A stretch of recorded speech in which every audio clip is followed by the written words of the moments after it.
মধ্যপ্রাচ্যের উত্তপ্ত বাতাসে এবার আগুন ছড়িয়েছে কাতারের আকাশেও। মধ্যপ্রাচ্যে একের পর এক যুদ্ধ পাকা ইসরায়েল এবার আঘাত করেছে সবচেয়ে স্থিতিশীল রাষ্ট্র কাতারের মাটিতে।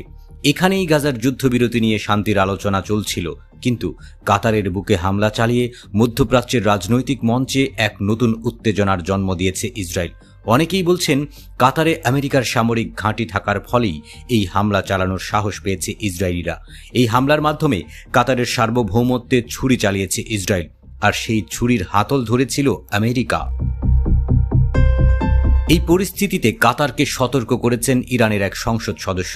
কাতারের নিরাপত্তা ও শান্তি রক্ষায় আমেরিকার সেনাদের বিদায় করে কাতারে ইরানের ফাত্তাহ হাইপারসনিক ক্ষেপণাস্ত্র মোতায়েন করার প্রস্তাব দিয়েছেন তিনি। এমনিতেই ইসরায়েলের হামলার ফলে সৃষ্ট ক্ষোভ এবং অবিশ্বাস এখন কাতারকে এক কঠিন বাস্তবতার সামনে দাঁড় করিয়ে দিয়েছে। আর এই সুযোগেই ইসরায়েলের পরবর্তী হুমকি থেকে কাতারকে রক্ষা করতে ক্ষেপণাস্ত্র বসানোর কথা তুলছেন ইরানের এমপি।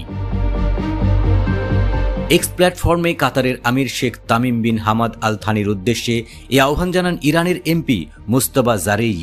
তিনি লিখেছেন, ইসরায়েলের সহযোগী মার্কিন সেনাবাহিনীকে কাতার থেকে এখনই বহিষ্কার করা উচিত। আপনাদের সার্বভৌমত্ব রক্ষার জন্য কাতারের মাটিতে ইরানের ফাত্তাহ হাইপারসনিক ক্ষেপণাস্ত্র মোতায়েন করার এখনই উপযুক্ত সময়। এই সংকটের মধ্যে কাতারের পাশে থাকার ইঙ্গিত দিয়েছেন ওই ইরানি এমপি। আরেকটি পোস্টে তিনি লিখেছেন, ইরানের ইসলামী বিপ্লবী গার্ডের মহাকাশ ইউনিটের সহায়তা চেয়ে কাতারে ডাকার জন্য দেশটির সম্মানিত আমিরকে আহ্বান জানাচ্ছি। গত সপ্তাহে কাতারের দোহায় হামাস নেতাদের টার্গেট করে বিমান হামলা চালায় ইসরায়েল। ওই হামাস নেতারা কাতারের মধ্যস্থতায় গাজা যুদ্ধ নিয়ে শান্তি আলোচনার জন্য দোহায় ছিলেন। ইসরায়েলের হামলায় হামাসের বেশ কয়েকজন সদস্য নিহত হন। এছাড়া কাতারের এক নিরাপত্তা কর্মকর্তাও প্রাণ হারান। এই ঘটনার পরই কাতারের পাশে দাঁড়িয়ে এই মন্তব্য করলেন ইরানের এমপি। এদিকে কাতারের ভূখণ্ডে ইসরায়েলের হামলার পর আমেরিকাকে দায়ী করছে ইরান।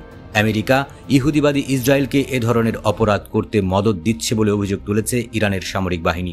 এছাড়া এই হামলাকে অবৈধ, অমানবিক এবং শান্তি বিরোধী বলে আখ্যা দিয়েছেন ইরানের প্রেসিডেন্ট মাসুদ পেজেশকিয়ান।